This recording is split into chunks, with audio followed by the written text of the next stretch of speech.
Okay, today's unboxing video. This one is a bit of a surprise when I got it, because I forgot what I bought. That's this. Now the actual description was very, is it or isn't it? So I only got the cheap one. You can actually buy, I'm going to buy another one with a handle, because that screws into the handle, you see. This is just the end bit. This is a ferro rod. It's not called that, but let's see how it goes.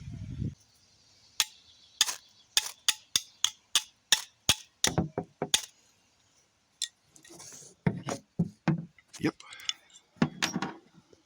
So that, very nice little thing. Plus, I'm going to get the other one with the handle. So the metal anti-fall ignition, blah blah blah. What I actually bought was just the ferro rod. It doesn't call it a ferro rod. I'm sure there's a brand name reason for that. It's got a metal anti-fall ignition, alloy scraper ignition thingy, which it cost me 73p plus I think £3 postage and packing. Well, £3 shipping. Total cost was £4.68. Focus. Yeah, it cost me £4.68 in total. That's not including discounts from what he buys. Now, it is currently priced £1 cheaper and cheaper shipping today. I just checked again.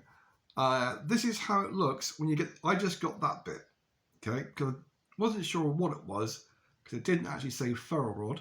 So I got that. You know, £5. It's not a big deal.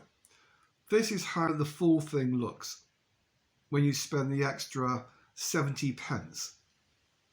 So that is what I'm going to be buying next time. It's basically a 3-piece thing. It's actually more than 3 pieces because your ferro rod screws into the middle section and it looks like that when it's together. You take it apart, you mix and match a little bit, and that way you've got your striker on the end and your ferro rod on the other end. And it works, as I just demonstrated, which is rather nice because I got a fire compression stick and I can't get it working. It could be because I don't have char cloth. It could also be because my wrists were smashed 5 years ago in a crash and I don't have any strength in them at all. But that thing I got working, no trouble. I was using a rather large knife, so I'm glad my thumbs are still attached.